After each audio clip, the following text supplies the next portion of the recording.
All right, so now the moment we've all been waiting for. We got the mayor. I think one of the greatest leaders we've had in the city of Phoenix. We're so excited to be here with him today. Since he took office just 2 years ago, or over 2 years ago, he's really made a difference in Phoenix. As a result of his leadership, things are happening in our city, and we haven't seen before, and for which we're both excited and very grateful.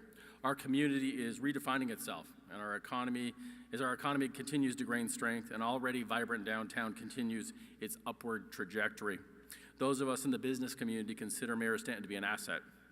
He doesn't just have an open door policy, he actively engages with us and turns that engagement into leadership that exemplifies how a partnership between government and business should work. And I can tell you that this happens on a daily basis for us in the work that we're doing in expansion and retention of businesses here in Phoenix. He's also worked to improve our trade relationships. He's taken a stance on tough policy issues that impact the business community and his use of his voice as mayor to make sure Phoenix continues to be a great place to do business. On behalf of our more than 2,600 members and the entire business community, we are proud to partner with Mayor Stanton in the common pursuit of prosperity. So without further ado, please welcome my friend, Mayor Greg Stanton, to the stage.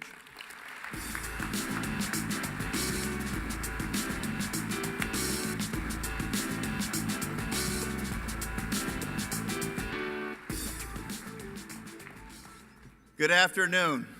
Thank you, Todd, not only for such a nice introduction and hosting today's event, but for serving as such a valuable partner as we work to grow our local economy. You serve your members well every single day. Let's give a round of applause. Thank you, Todd.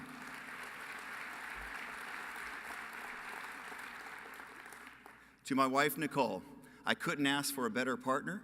Trevor and Violet couldn't ask for a better mom. Quarles and Brady couldn't ask for a better managing partner. And our community couldn't ask for a more spectacular advocate for protecting children than you. You make me so proud.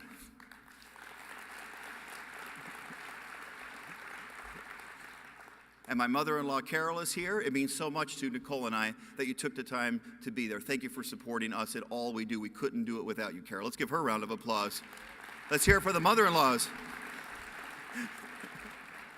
Ed Zerker, our new city manager, our newly permanent city manager, you have hit the ground running. And as the city faces tough budget decisions, I'm committed to work with you and our entire city council to lead the way to get those solved. You're a breath of fresh air, a consummate professional, and I know we are going to do great things together. Let's hear it for Ed Zerker.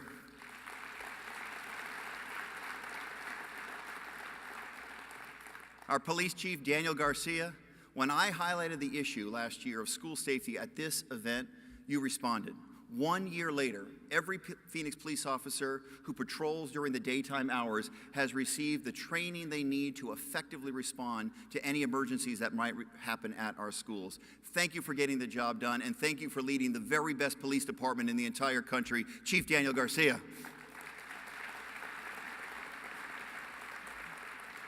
And speaking of the best, our acting fire chief, Kara Cockbrenner, you personify the excellence that we have come to expect from the Phoenix Fire Department. You grew up in our city, you rose through the ranks, and I know you are going to do a great job as Phoenix's fire chief. Thank you, Kara Cockbrenner.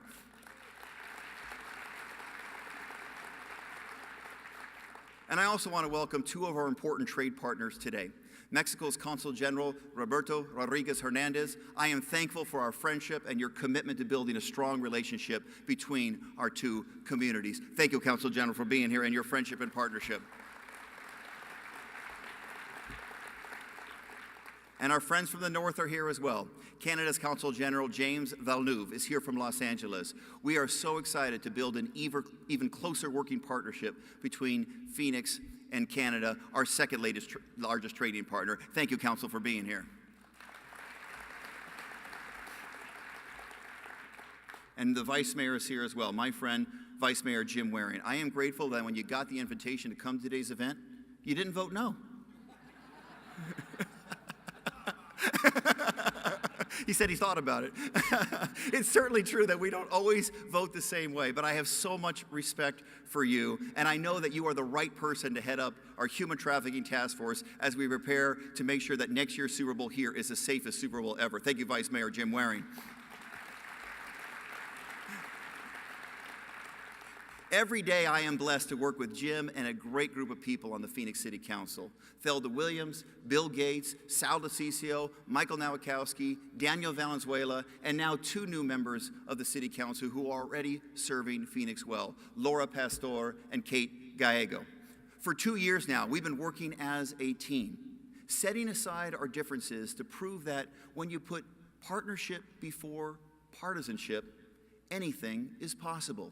And because of that teamwork, there is no doubt that Phoenix is a better place than just 2 years ago, and we are growing stronger every single day.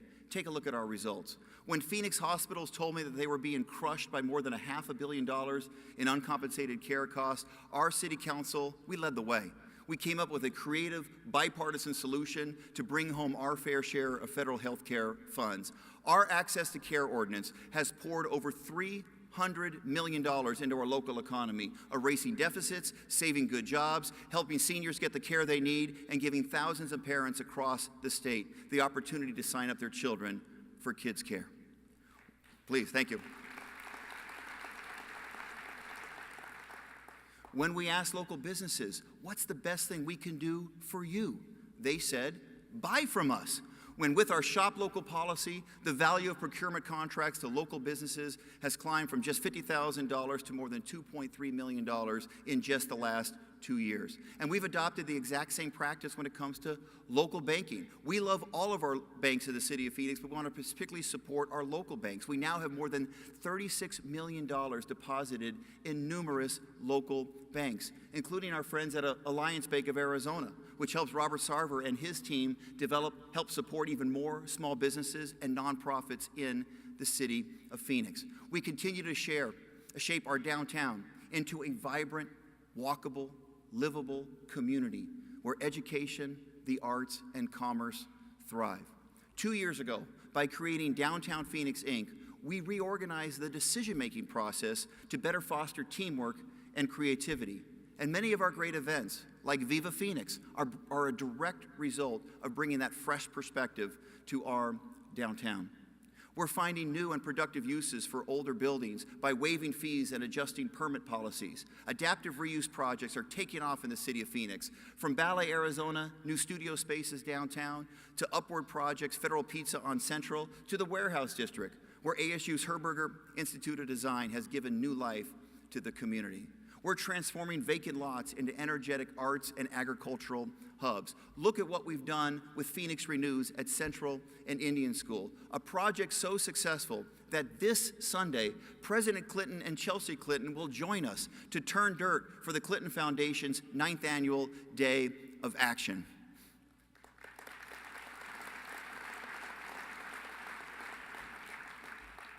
And we continue to build a more efficient, effective City Hall. With nearly 3,000 fewer employees than just several years ago, our public servants have stepped up big time, showing that leaner doesn't have to be meaner. Phoenix residents say that they are more satisfied with the quality of service that they receive from the city today than they were just 5 years ago. And 93% of residents say Phoenix is a good place to live, the highest mark in our city's history. But we're always focused on doing even better. The Phoenix Innovation Efficiency Task Force has saved taxpayers $91 million through smarter governing and budgeting choices. That's incredible. But with my friend, Councilman Bill Gates, leading this effort, it's really no surprise. Bill leads by action, not rhetoric, and he's one of the best advocates for Phoenix taxpayers that I know of. Thank you, Bill Gates, for your service to the people of the city of Phoenix. And we're also making it much more efficient to do business with the city. For the first time, we offer an online plan review that allows local residents and businesses to submit building plans online without having to travel all the way down to City Hall. And Councilman Sal DeCiccio and former Councilman Tom Simplot, thank you for working with me to get the job done.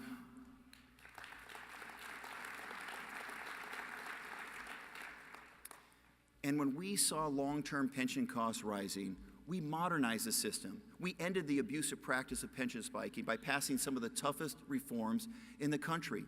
And as a result, we are saving $830 million over the next 25 years. We have come together to make Phoenix a better place for everyone. Our best example, becoming the first city in America to end chronic homelessness among our military veterans. Thank you.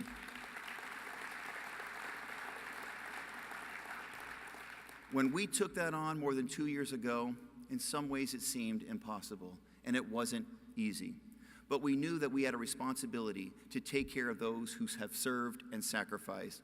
And so many people deserve our gratitude.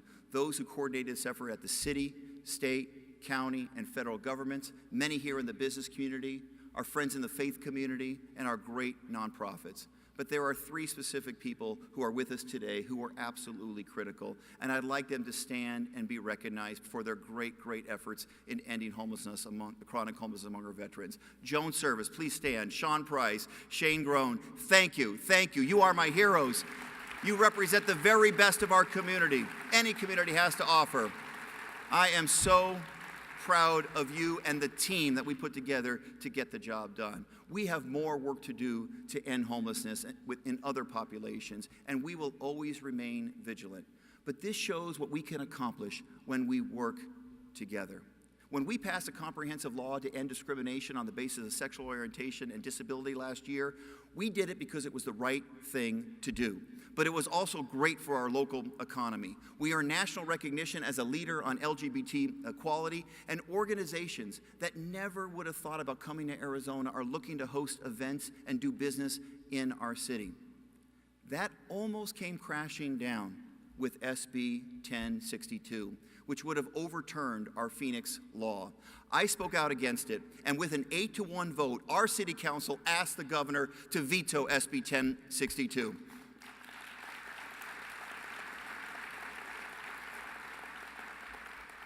But what really mattered most in defeating that bill is the people in this room, Arizona's business leaders.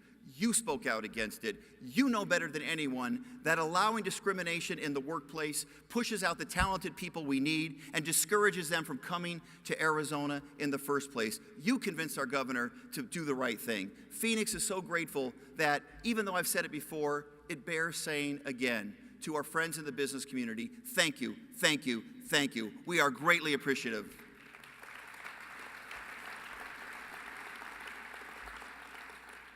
We've accomplished many great things. These are just a few. I could go on and on about what's happened over the last few years, but instead, I'd like to talk about the future, the next 2 years, the next 6 years, and beyond. We've experienced what happens when our economy is overly dependent on real estate and construction. We're still feeling the effects, yet we haven't done enough to move forward in a new economic direction. Some are clinging to the economic models of the past, convinced that our problems are merely cyclical, that everything will work out just fine if we simply bide our time and go about our business as usual. But in today's global economy, it's rooted in innovation, and innovation is anything but business as usual. Look, we have to be honest with ourselves. We have to accept that our challenges aren't cyclical, but in fact, they've been building over decades. After World War II, when we attracted huge aerospace employers to our community, Arizona was 4th in the nation in college attainment among our workforce. Today, our state ranks 35th, behind the national average and far behind our competitor regions. Our population is growing, but our most valuable tradable sectors are shrinking and median wages are falling. I refuse to accept that as our future. Yes, these challenges are great, but I'm optimistic. I'm always optimistic because that I know our capacity to meet these challenges is even greater. We can choose a different destiny. We can build an innovation-based export economy that works for everyone, large companies, small businesses, entrepreneurs, the middle class, and those working their way into the middle class. Innovative companies spur higher wages across the board, lifting every part of our economy. And international trade brings in new dollars to our region as we sell our goods, our services, and our ideas around the globe. Today, I want to tell you about what Phoenix will do to lead the way. We will take unprecedented steps to expand trade and build global partnerships. We will invest in our human capital to demand an excellent education for every child in our city. We will expand our transit system to meet the needs of today and the next 30 years. And we will create an innovation infrastructure that allows us to compete in the 21st century. I know we can do these things. In fact, we have to. We're going to start by taking our rightful place as a leader in the global marketplace. Before we can lead, we have to compete. And we're not where we need to be right now. From 2007 to 2012, Arizona was the only state to see exports fall. During those 5 years, our nearby competitor of Utah grew exports by more than $12 billion. In fact, over the last decade, Utah's trade growth has more than doubled the pace of Arizona's, and they've done it with half the population and without an international border. Now, we have made some recent gains. Our work in Mexico is already starting to pay off. Last year, exports to Mexico grew by 12%, but modest growth doesn't make up for lost time. I'm not satisfied with where we are. None of us can be. We need a full court press. And this is my personal commitment to you. I will not let our city fall behind. Phoenix will double exports to Mexico in the next 5 years, and we will double our exports across the globe in the next 10 years.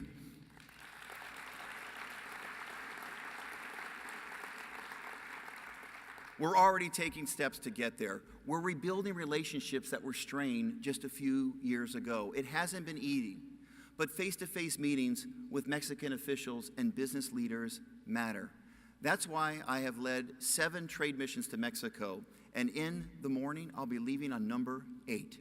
These missions couldn't have been successful without great partners who understand what trade means to our local economy. Great leaders like Todd Sanders, Glenn Hammer, Gonzalo de la Molina, David Rousseau. I want to thank each of them for their partnership on this critical mission for our local economy.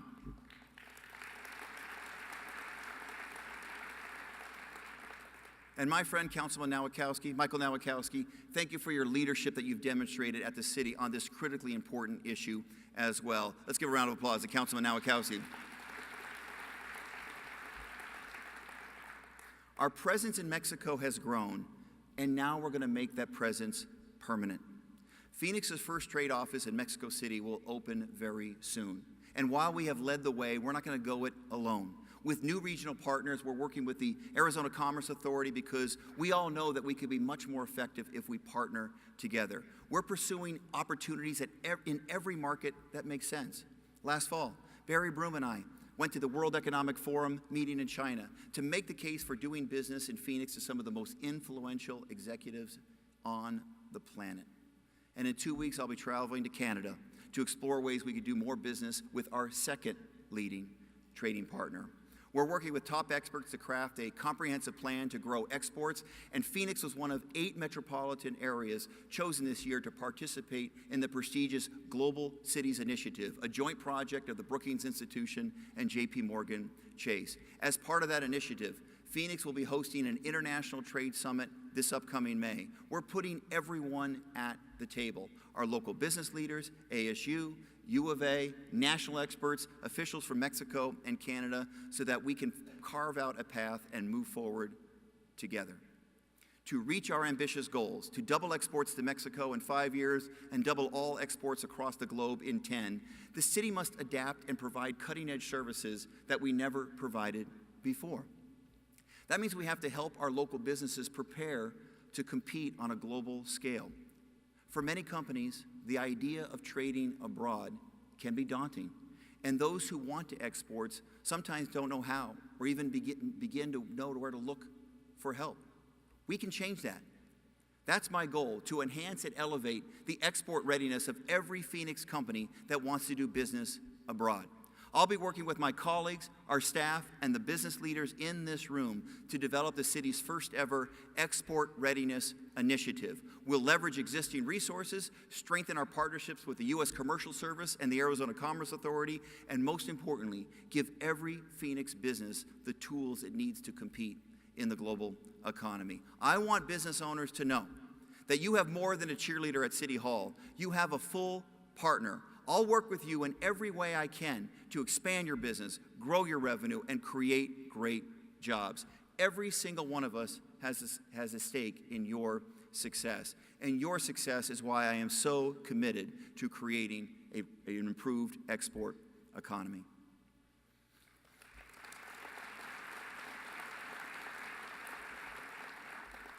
And just so we're clear, we have to export more than goods and services. The strongest economies are innovation-based economies that export ideas. Ideas are only created by human capital, a talented, creative, social workforce that produces real economic value. Human capital is essential to our innovation-based economy. To produce the kind of talent we need, we have to demand education excellence for every child in our city.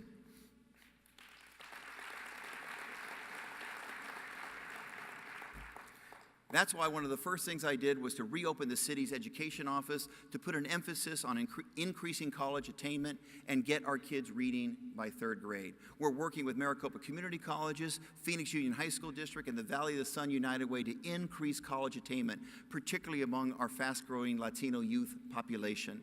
Our partner in Degree Phoenix, Superintendent Kent Scribner, is working with guidance counselors to better help students meet the transition to college and is making math and English coursework more rigorous so that Phoenix Union graduates are better prepared when they enter the college classroom. And I want to single him out and say thank you to Dr. Kent Scribner, Phoenix Union High School District, a truly awesome education leader in our city.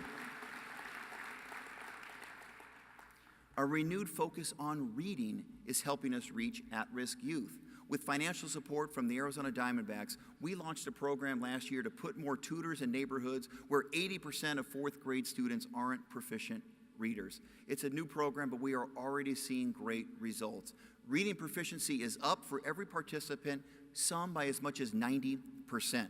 And through a new partnership with the AARP Experience Corps, we're pairing adult tutors with kindergartners through 3rd graders to improve literacy in our disadvantaged schools. And the city's online education tax credit tool is delivering more resources to support after-school programs in Phoenix schools. And we're lucky that this year, an educator has joined us in the city council chambers to keep this momentum going. Councilwoman Laura Pastor, I'm so impressed by you already. Thank you for being an advocate for Phoenix students and schools, and I know we're going to do great things together. Let's give a round of applause. Laura Pastor.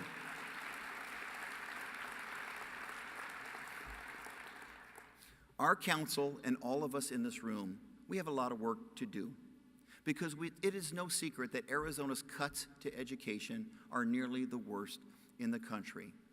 That's why, as mayor, I don't have time for philosophical debates that pit traditional public schools against our charter schools. Results are what matter to me. If you want to open an excellent school in the city of Phoenix, nobody will support you more than I will. Today, Phoenix has public charter schools that are delivering real results. Schools like Arizona School for the Arts, BASIS, Gateway, Great Hearts, Imagine Schools. We should all be excited about the new Schools for Phoenix plan to open 25 high-performing schools in low-income neighborhoods that need it most. The new school's focus is math, science, and the arts, exactly what our children need. And I'm proud that our city council has voted to support the Industrial Development Authority to back nearly $140 million in financing for investment-worthy charter schools throughout the valley.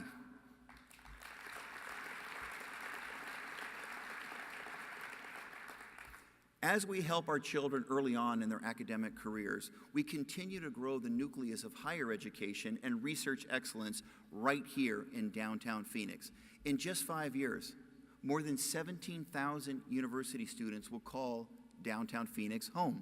Who could have imagined that just a decade ago? What matters more is that we're connecting many of the highest ranked education opportunities in Arizona within a few blocks of each other. ASU's Cronkite School, the U of A Medical School, which is working with St. Joseph's Hospital to open one of the top cancer centers in the country in downtown next year. ASU's O'Connor College of Law, one of the top 10 public law schools in the nation, will be here in 2016. And I'm excited to tell you that another top-notch institution will be opening its doors downtown. The U of A's Eller College of Management is moving its Valley location to Phoenix this summer, putting 160 MBA students in downtown by this time next year.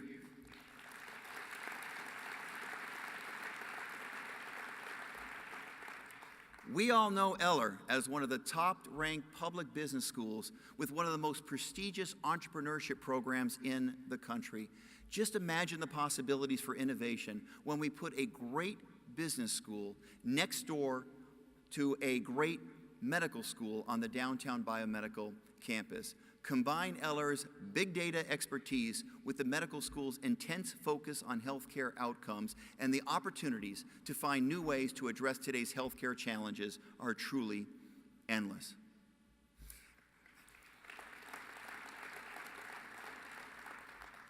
Our work to educate and create more innovators has to be combined with a focused effort to give the physical tools and environment that those innovators need to thrive. Not just water, sewer lines, power lines, and roads, although they are important. We also need a healthy innovation infrastructure. That means we must think about infrastructure a little differently. We have to consider new components like entrepreneurial ecosystems and ultra-high-speed internet. With a network of co-working spaces, business accelerators, and incubators, we've ignited the Valley's entrepreneurial ecosystems. In Central Phoenix alone, SeedSpot is helping startups get on their feet. In downtown, Cahoots is giving young entrepreneurs a place to thrive. And with leadership from Councilman Daniel Valenzuela, we are taking that to the next level. He helped launch The Hive at Burton Bar Library, part of ASU's Alexandria co-working network, and will soon expand that concept throughout the city at our public libraries. Thank you, City Councilman Daniel Valenzuela, for your leadership on entrepreneurship. It is a pleasure to work with you.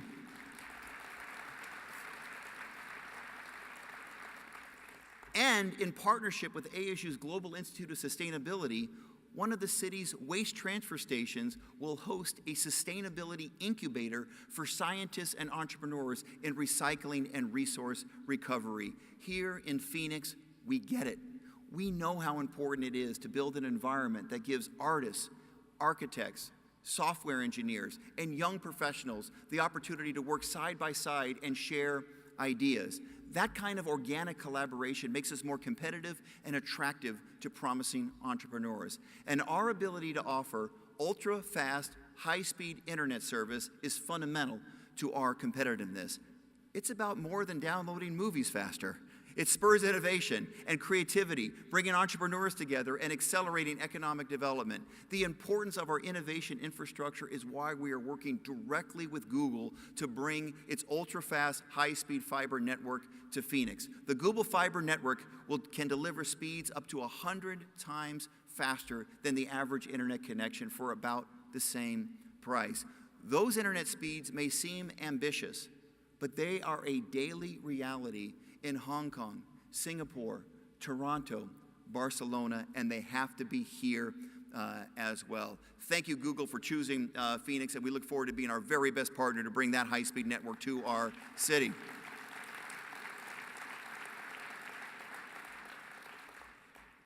Just as critical to building that innovation infrastructure is making sure that our traditional infrastructure remains strong. That's especially true when it comes to water. It's important to remember that we can live and prosper in this beautiful place only because of foresight and innovation. Forward-thinking leaders gave us the Central Arizona Project that delivers Colorado River water to our region, as well as the cutting-edge groundwater management laws our state enacted more than 30 years ago. But right now, drought is gripping Arizona and most of the western United States. And water managers tell us that shortage on the Colorado is more and more likely. Phoenix has been smart, planning for this risk for decades. But when we do have a shortage, it will impact cities, farmers, and businesses across central Arizona. Some will lose water supplies. Others will see dramatic increases in the price of water that's left. No matter how well we have planned in Phoenix to avoid a water shortage, our economy will suffer when reliable water supplies for the region are threatened. It's time for us to look ahead and innovate like generations before us. This year, we are planning the first ever joint effort between the City of Phoenix and both of Tucson's water providers to store and recover CAP and Colorado River water. We are engaging with leaders in California and Southern Nevada to find common ground on shortage scenarios. And we should examine our own laws so that as we continue to grow and develop, we do so in a truly sustainable way. We cannot afford to wait.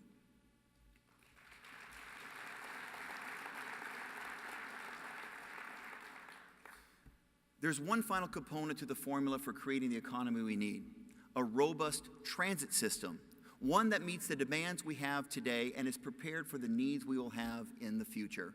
The forward-thinking vision we saw from Mayors Terry Goddard and Skip Rimza and the investment that Phoenix voters have made is paying off. And the leadership we see on the council today from Thelda Williams is helping our transit system reach more and more people every day. Thank you, Councilwoman Thelda Williams, for your leadership on transit and the future of transit. Very, very much appreciated. Residents are choosing public transportation more today than at any time in our region's history. Nearly 250,000 people every workday, and ridership continues to soar. The number of light rail passengers alone is up more than 11% in just the 2 years that I have been mayor. It's providing more reliable transportation options for seniors and individuals with disabilities, helping them to live independent lives. It's helping low-income individuals contribute to our economy. And it's empowering a new generation of urban transit users who choose to live without cars. But we're also seeing that transit is about more than moving people from point A to point B. It's about inspiring the right kind of development. Transit lines create permanent pathways for people moving that give businesses, retailers, and restaurants the confidence they need to make long-term investments. We see this economic transformation every day. Those economic entrepreneurial ecosystems that I described, they're sprouting up along the light rail lines. In fact, Cahoots moved its co-working space specifically to be near a metro station. Many of the adaptive reuse projects I talked about earlier, including the Newton on Camelback, they're on the light rail line too.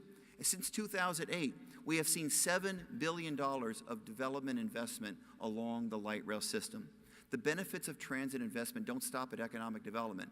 Public transit is opening the doors to education opportunities for more students than ever before. 22% of those you see riding the light rail trains, they're students. And Thelda, the work you're doing with Valley Metro to make Wi-Fi available on those trains will help even more. And just like we need to prepare our water system for our city's future growth, we need to prepare our transportation system as well. By 2030, only 16 years from now, the Valley will add another 2 million residents. Just imagine adding the population of the city of Tucson 4 times over. We have to prepare for that growth now. The 17 miles of rail we have in Phoenix, it's great, but we have to prepare for growth. We have to triple the miles of light rail in Phoenix over the next 30 years. We need to triple them.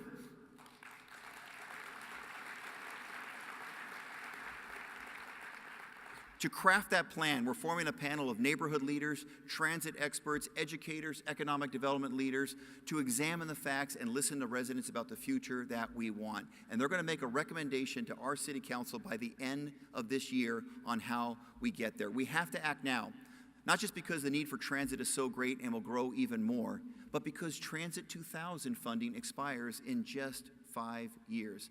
That may seem like a long way from today. It's not.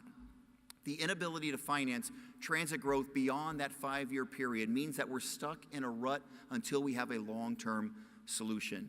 This council understands how important this kind of transit investment is.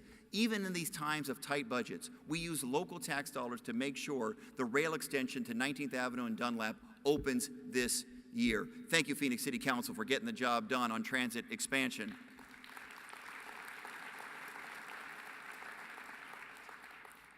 And I'm going to count on my city council colleagues again, especially one of our newest council members, Kate Gallego, who has demonstrated that she understands how critical it is to extend light rail south down Central Avenue as soon as possible. Kate, your leadership is important to getting this done. We need you. Let's give Kate Gallego a big round of applause for her leadership on light rail, getting it down South Central.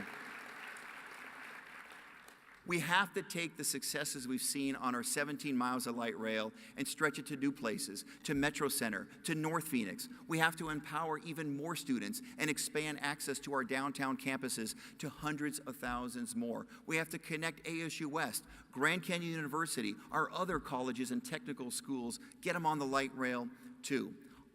On transit, on everything else, the choice is up to us. We're a big city, but we're a new big city. And in many ways, we're still trying to figure out what we want to be when we grow up. We're not tied to the ways of the past. We've shown that when we want to lead, we can do anything, that we're capable of accomplishing feats once believed impossible. The outdated model of the past, long-term decline, that doesn't have to be our future. Yes, we can build an innovation-based export economy that works well for every Phoenix family. We can build a flourishing transit system that we need. We can make the investment in education excellence so that every child in our city gets the support they need and our economy can thrive. We can lead the way to show that cities can do more to help local businesses take off on a global scale. I'm going to work every single day to get it done, but I can't do it alone. I need your help. My colleagues on the city council, we need your help. Your city needs you.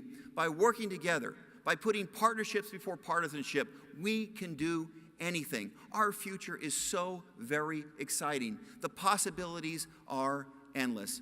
Our success is in our hands. Let's go make it happen. Thank you so very much. Thank you, Greater Phoenix Chamber of Commerce. Thanks, everyone, for listening to this speech. Thank you to the people of the city of Phoenix. It is an honor to serve as your mayor. Thank you very much.